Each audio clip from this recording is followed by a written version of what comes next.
Hey everyone, this is James here, bringing you another Italian genre film review.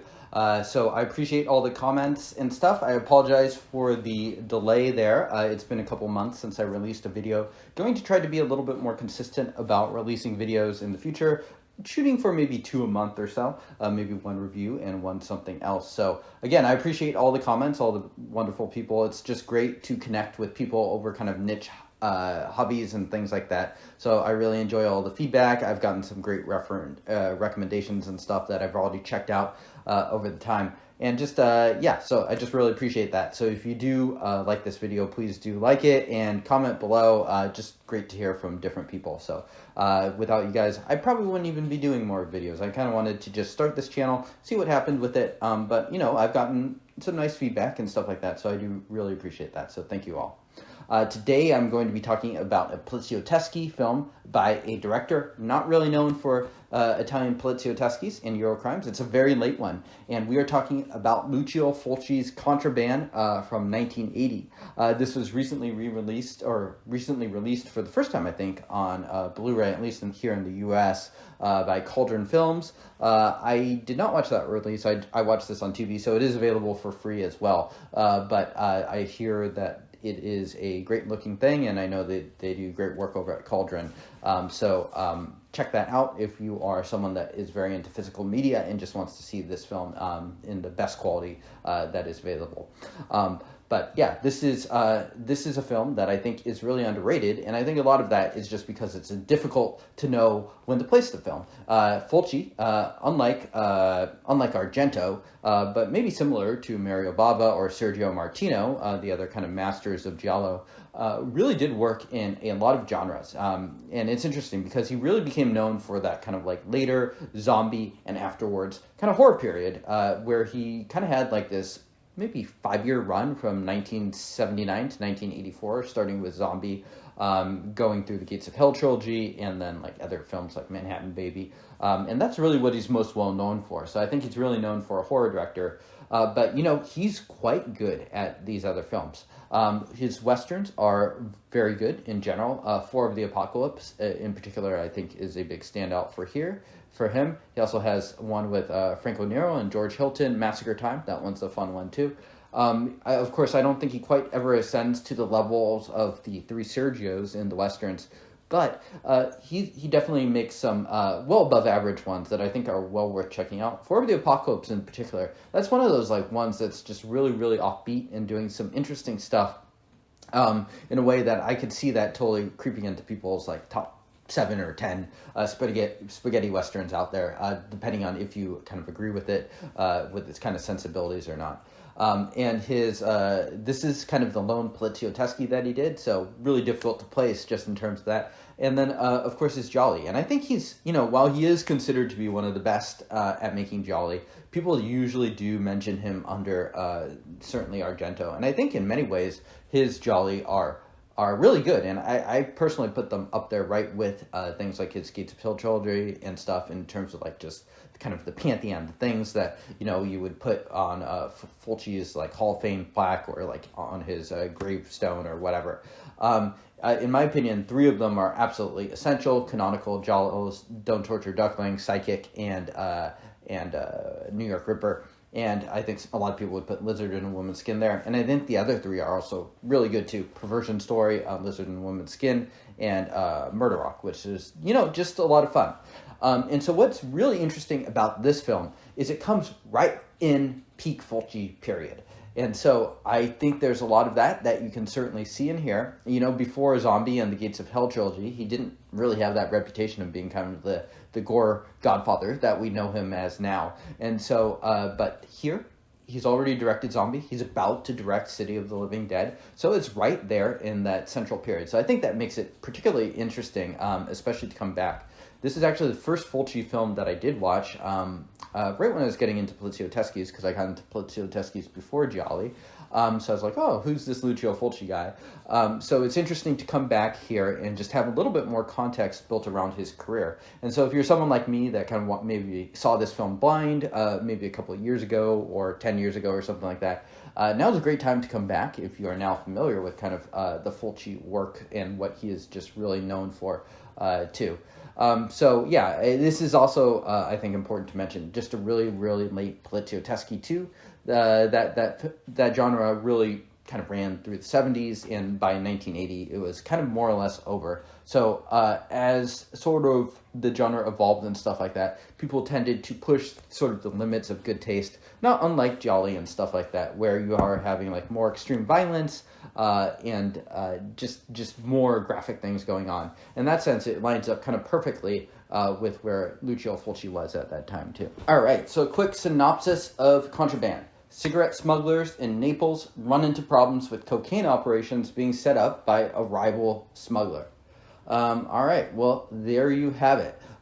So I think one of kind of like the main themes I wanted to touch on this film is like, so where do you put this film in terms of Lucio Fulci at the time, and where do you put it in terms of like kind of Poliziotteschi at the time? And in my opinion, if you kind of made that Venn diagram of how much of the DNA is Fulci and how much of it is sort of like Poliziotteschi, it almost fits perfectly right in the middle of where you'd expect.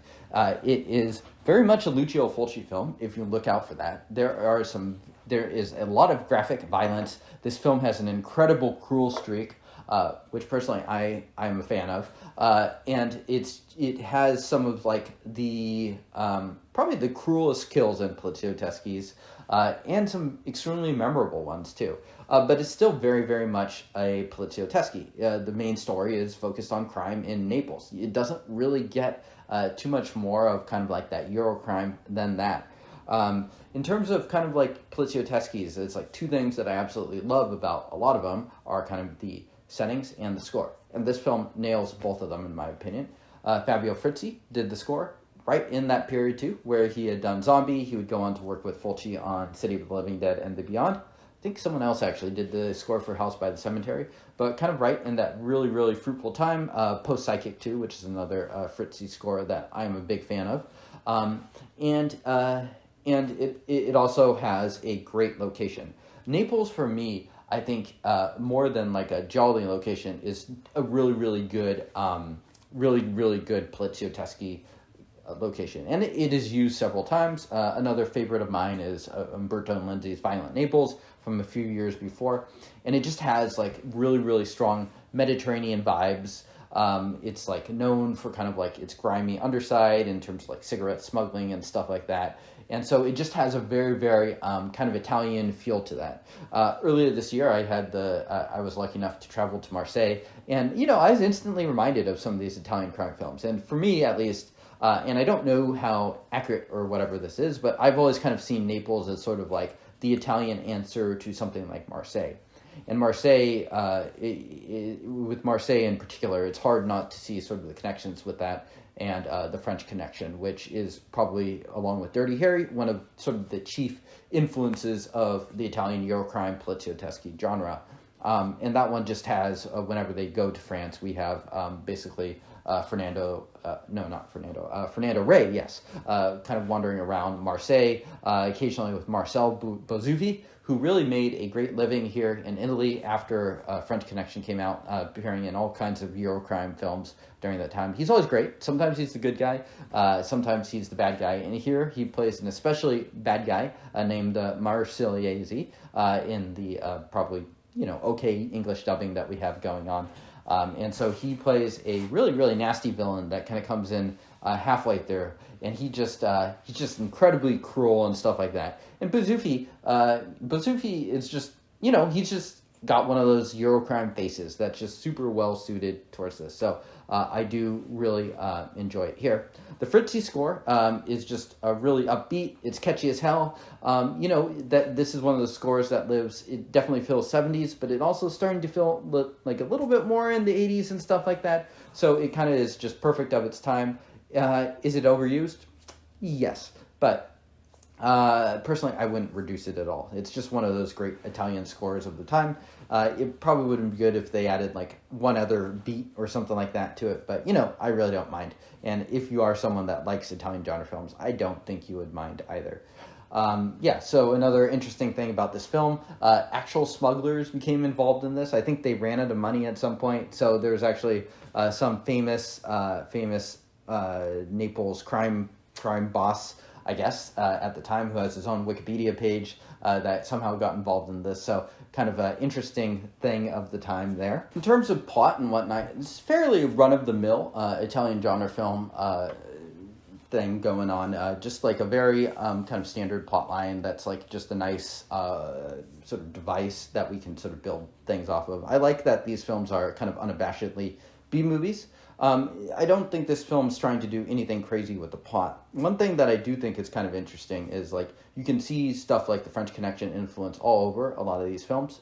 This film, Contraband, is no exception. We really have that Mediterranean setting. There's no cops in this or anything like that, but we have a lot of drug dealers and stuff like that. Bouzoufi, I feel like easily his most kind of iconic role is that hitman in French Connection. We have like that great shot of him like dying after being shot in the back by Gene Hackman in that film. So hard not to see some French Connection influences, sort of that like improvisational, very urban, grimy, overcast style. I think is also present in something like this. But I think one thing that's also interesting is I feel like there's a little bit, maybe somewhere to a little bit to a middle amount of DNA from The Godfather in this, which I think is actually pretty unusual. On one hand, you could think that maybe there's a lot of Godfather influence into these Italian crime films. The era is right. Of course, they are Italian too. But I think it wasn't nearly as influential in the genre as things like Dirty Harry. And I think a lot of that is just due to the difficulties. The Godfather is just really this epic, romantic story. There's a lot of family themes and things like that. And in many ways, the template of something like French Connection or Dirty Harry, which are a lot simpler, very easy to explain, easy to translate across different countries and cultures and things like that. I think those themes like may have suited sort of the B-movie nature of the Italian film industry a little bit better, which is one reason why I think The Godfather is less mimicked. I think the one film that does kind of have heavy Godfather vibes is Tomas Million's Counselor at Crime, which is a pretty decent Eurocrime film. It's been a few years since I've seen that too. But this film too, I get some serious Godfather vibes. For instance, Fabio Testi, who plays the lead here, is kind of your family man. We see his brother sorry, I'm spoiling this, brother get gunned down, almost Sonny Corleone style in a way. It's not exactly the same, but I think it's hard not to see that there's at least some influence there by machine guns after being like pulled over by cops and stuff like that.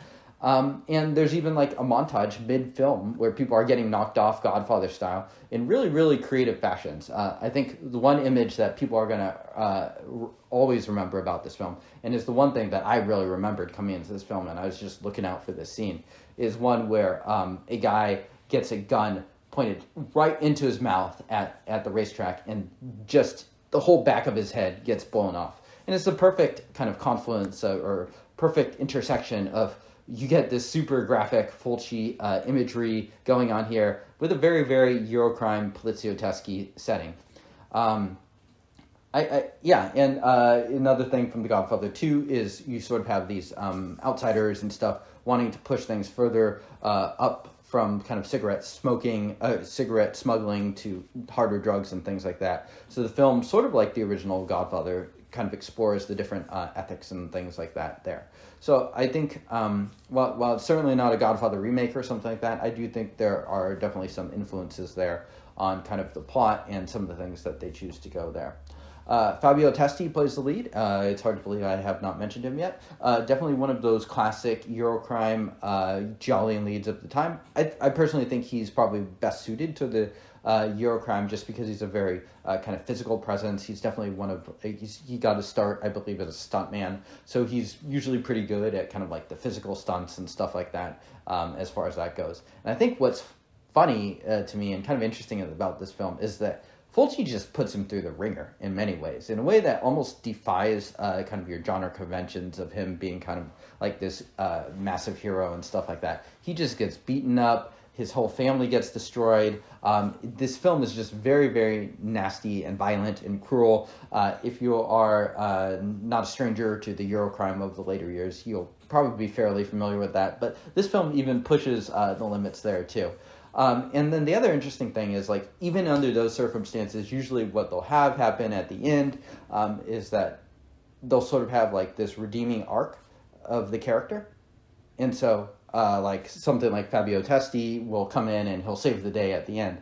And in a funny twist, Fulci does not have that happen at all. Instead, he has a bunch of retired old fogies that used to be in the mafia come out of retirement and basically have their own montage of taking out the Marsigliese and all their nasty people. And so it's interesting. I mean, Testi does get involved at one point there, but I think it's interesting how it seems like he is so powerless and he relies on a bunch of basically Medicare, Social Security taking senior citizens to come in at the end and save the day for him. So, including saving his wife. So I think it's kind of just really ironic and funny. In fact, throughout the film, we are cutting to this old guy who's basically just watching spaghetti westerns on TV. There's even one point where for some reason, the movie really wants us to know that this guy really, really likes spaghetti westerns. He's like flipping channels. He's not liking what he sees. And finally, he lands on spaghetti western. He's like, all right, this is the one for me.